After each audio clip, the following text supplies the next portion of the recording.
При аускультации крайне важно, прежде всего, оценить тип основного дыхания.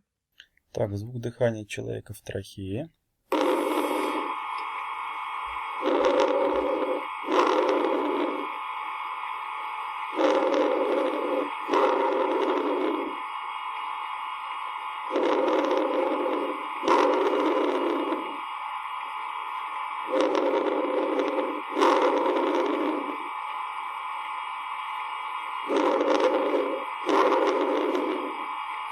Далее визикулярное дыхание.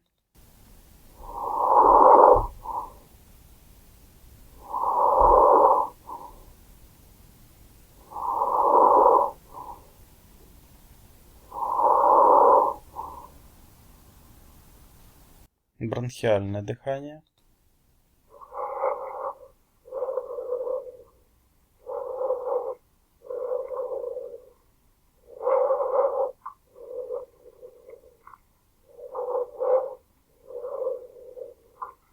Бронховизикулярное дыхание.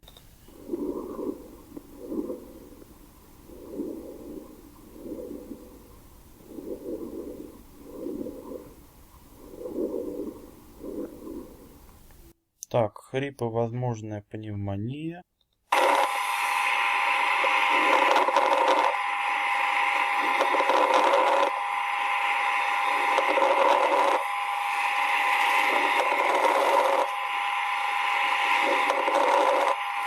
Возможное воспаление легких.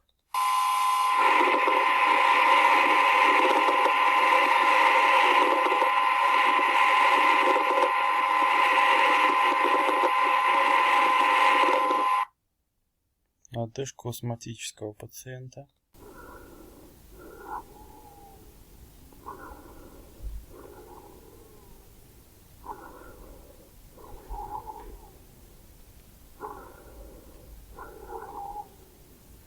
Сильный свистящий хрип у астматического пациента.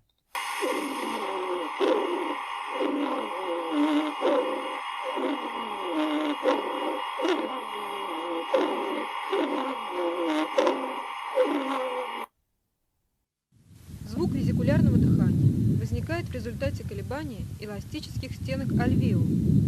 Эти колебания наиболее интенсивны на вдохе и быстро затухают по мере выдоха. Поэтому визикулярное дыхание представляет собой мягкий по характеру шум, который в основном определяется в течение фазы вдоха. Прослушайте визикулярное дыхание.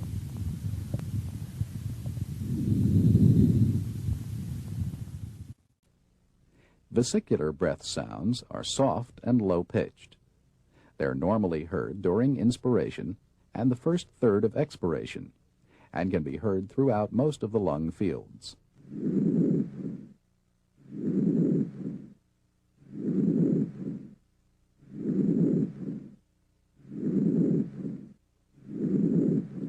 Физиологическое ослабление визикулярного дыхания наблюдается у людей, имеющих хорошо развитую мышечную или подкожно-жировую ткань. Прослушайте ослабленное визикулярное дыхание, зарегистрированное у пациента гиперстенической конституции с хорошо развитой мускулатурой грудной клетки. Сначала над поверхностью правого легкого, затем над поверхностью левого легкого.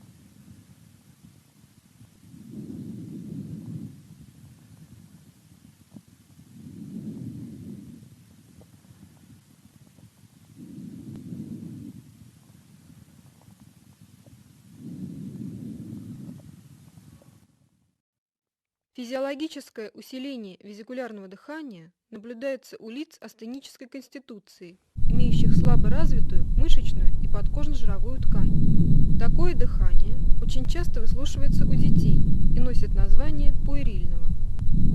Прослушайте пуэрильное дыхание, зарегистрированное у ребенка 4 лет. Сначала над поверхностью правого легкого, затем над поверхностью левого легкого. Обратите внимание, что громкость дыхательных шумов над симметричными участками правой и левой половин грудной клетки была одинаковой. Кроме того, характер дыхательного шума сохраняет главные черты визикулярного дыхания – мягкий дующий тембр и значительное преобладание громкости и длины вдоха. Звук ляринго-трахеального дыхания возникает в результате турбулентного завихрения воздушного потока в области гортани, голосовой щели и бифуркации трахеи на протяжении всего вдоха и выдоха. У здорового человека ляринго-трахеальное дыхание можно выслушать над гортанью, трахеей и в местах проекции бифуркации трахеи на грудную клетку. Над всеми другими отделами легких в норме выслушивается визикулярное дыхание. Прослушайте ляринго-трахеальное дыхание, зарегистрированное в области щитовидного хряща гортани.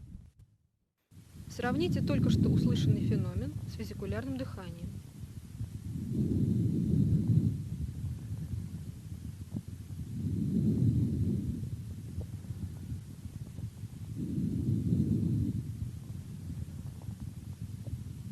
Таким образом, ляринго-трахеальное дыхание представляет собой более грубый по тембру и высокочастотный шум, причем продолжительность выдоха превышает длину вдоха.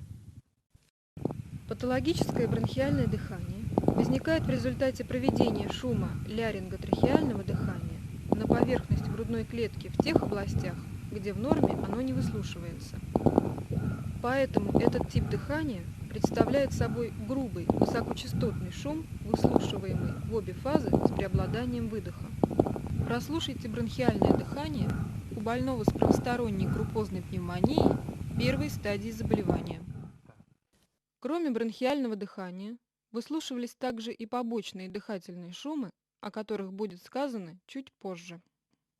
Помимо группозной пневмонии, патологическое бронхиальное дыхание выслушивается при массивной бронхопневмонии, при наличии крупной полости в ткани легкого, сообщающейся с бронхом, а также у больных с компрессионным ателектазом легкого или открытым пневмотораксом. Bronchial breath sounds are louder and higher in pitch than vesicular sounds.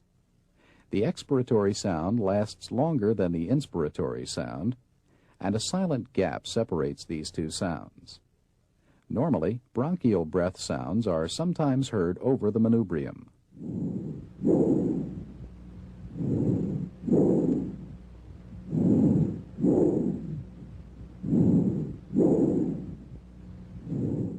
Bronchovesicular sounds have an intermediate pitch and intensity. Inspiratory and expiratory sounds are about equal in duration, and a silent gap may or may not separate them. These sounds may be heard in the first and second interspaces anteriorly and between the scapulae posteriorly.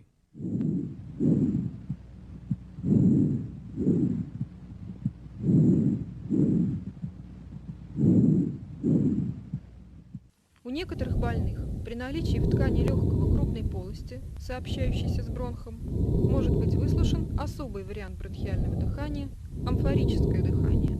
Оно напоминает звук, получаемый при вдувании воздуха в узкое горлышко пустого сосуда. Прослушайте амфорическое дыхание, записанное у больного с крупным абсцессом левого легкого. Таким образом, амфорическое дыхание отличается выраженным резонансным компонентом, благодаря чему оно имеет музыкальный оттенок. Жесткое дыхание вследствие неравномерного сужения просвета бронхов за счет спазма гладкой мускулатуры, отека слизистой оболочки или наличия в их просвете вязкого секрета. При этом в обе фазы дыхания в бронхах возникают турбулентные потоки воздуха, что приводит к огрублению дыхательного шума и выравниванию продолжительности вдоха и выдоха. Прослушайте жесткое дыхание, зарегистрированное у больного с хроническим бронхитом. Сравните жесткое дыхание с характеристиками визикулярного дыхания.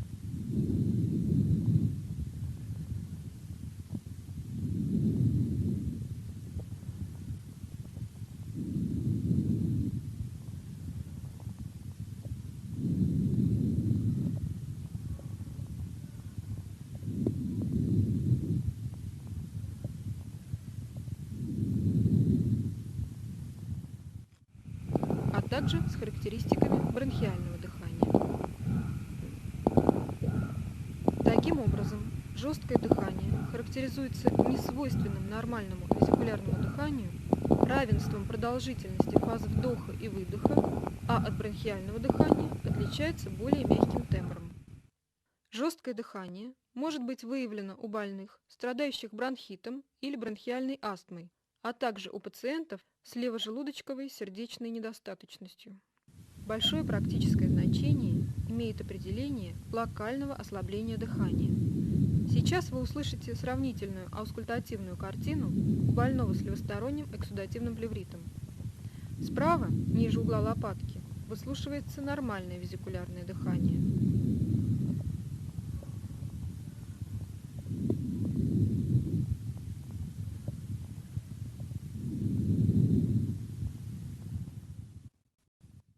Слева, ниже угла лопатки, определяется резкое ослабление дыхания. Данный аускультативный феномен выявляется у больных крупозной пневмонией на первой и третьей стадиях заболевания, бронхопневмонией, раком легкого, обтурационным атолектазом, а также при наличии в плевральной полости воздуха, закрытый пневмоторакс, массивных спаек, Шварта, или избыточного количества жидкости, гидроторакс или эксудативный плеврит. Let's listen to these sounds again to compare them. Bronchial, bronchovesicular, and vesicular sounds, in that order.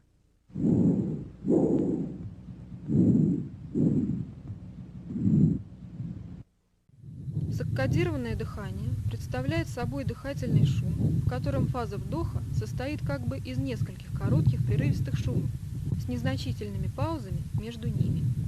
Фаза выдоха обычно не изменяется. Прослушайте саккодированное дыхание, зарегистрированное у пациента с вегетососудистой дистонией. Если саккодированное дыхание выслушивается над всей поверхностью легких, то оно связано с неравномерной работой дыхательных мышц. У больных в холодном помещении, при нервной дрожи, при функциональных или органических поражениях дыхательной мускулатуры. Появление саккодированного дыхания на ограниченном участке грудной клетки свидетельствует о затруднении прохождения воздуха из бронхиол в альвеолы, например, при туберкулезном инфильтрате. Среди побочных дыхательных шумов выделяют хрипы, крепитацию и шум трения плевры. Хрипы возникают при прохождении потока воздуха через участок бронхиальной трубки, содержащий секрет различной вязкости. Все хрипы имеют общие признаки, позволяющие отличить их от других аускультативных феноменов. Так, хрипы выслушиваются в обе фазы дыхания, их громкость и количество изменяется после покашливания, и, наконец, характер звука не изменяется при надавливании фонендоскопом на грудную клетку. В зависимости от характера звука выделяют сухие и влажные хрипы. Сухие хрипы выслушиваются при наличии в бронхах вязкого секрета, густая мокрота, слизь. Обычно они лучше слышны на выдохе. Турбулентные потоки воздуха придают продолжительность и определенную тональность возникающим звукам, поэтому аускультативная картина сухих хрипов напоминает свист, жужжание или гудение. Высокочастотные свистящие хрипы образуются при наличии вязкого секрета в мелких бронхах и бронхиолах. Сейчас вы услышите свистящие хрипы у больной, страдающей хроническим обструктивным бронхитом. Основной дыхательный шум представлен жестким дыханием. Сухие свистящие хрипы усиливаются во время резкого выдоха. Прослушайте запись, сделанную у той же больной при форсированном выдохе.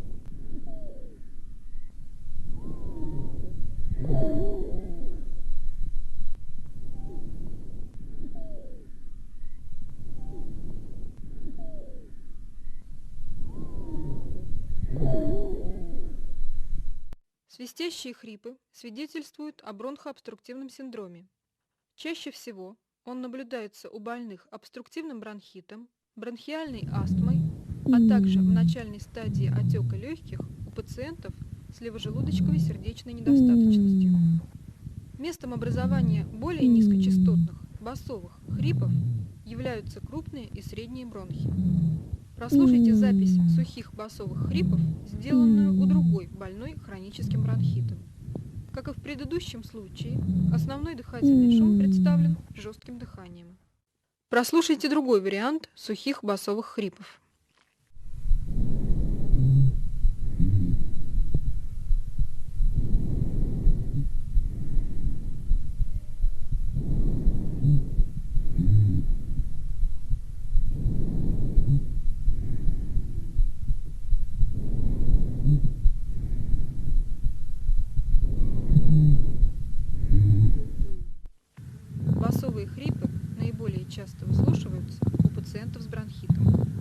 Влажные хрипы выслушиваются при наличии в бронхах жидкой мокроты или транссудата.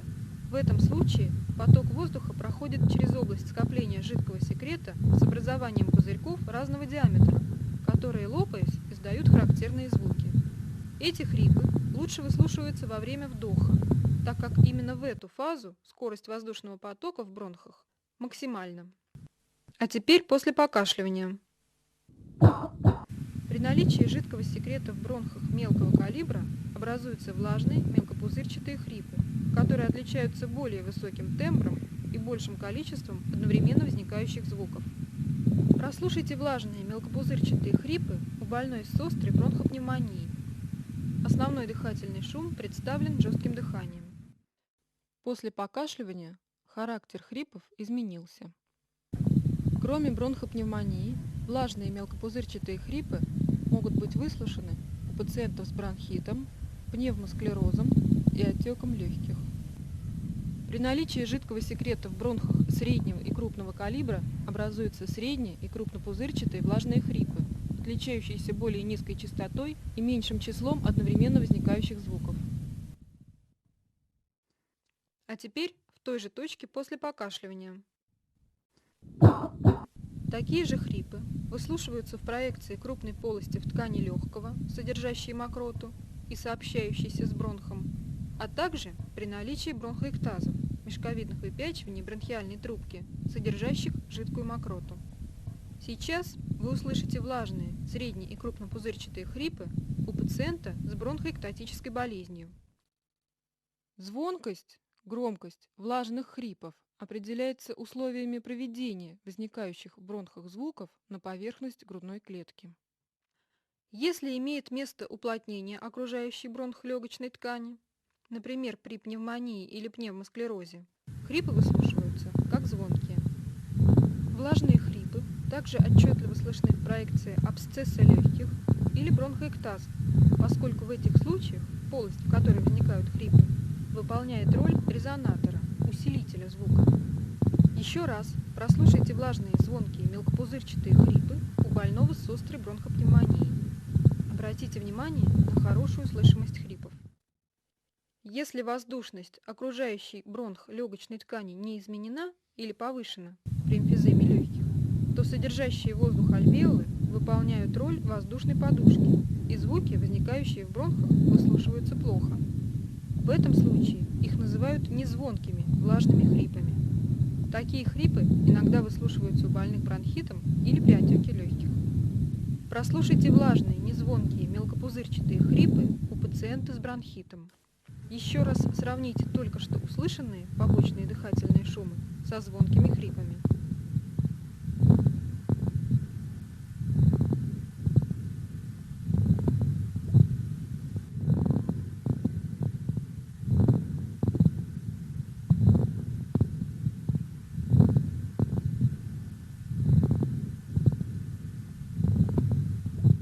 В отличие от хрипов, крепитация возникает в альвеолах, стенки которых, в силу определенных причин, оказываются смоченными вязким секретом.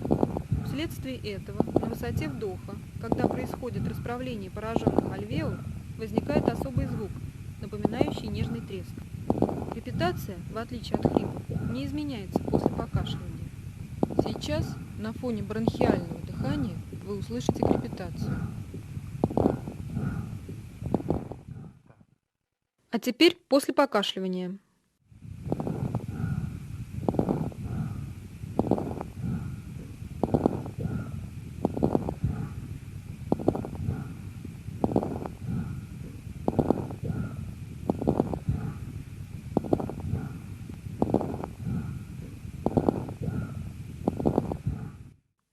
Крепитация может быть выслушана на первой и третьей стадиях крупозной пневмонии, при бронхопневмонии, а также у пациентов с пневмосклерозом, компрессионным ателектазом и левожелудочковой сердечной недостаточностью.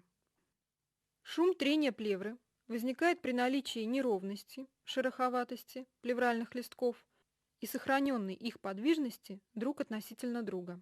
Шум трения плевры представляет собой прерывистый звук непостоянной интенсивности, он выслушивается в обе фазы дыхания, изменяется при надавливании фонендоскопа на грудную клетку, а при покашливании не изменяется. Прослушайте шум трения плевры. А теперь после покашливания.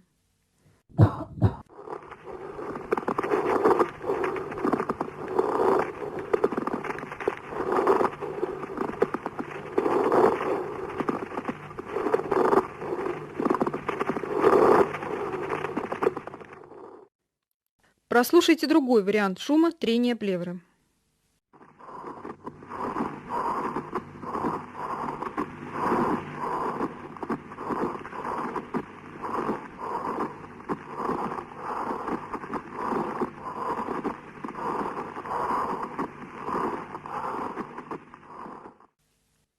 Шум трения плевры может выслушиваться при воспалении плевральных листков, сухой плеврит, отложении на них кристаллов мочевины при уремии, а также при туберкулезном и раковом поражении этого отдела бронхолегочной системы.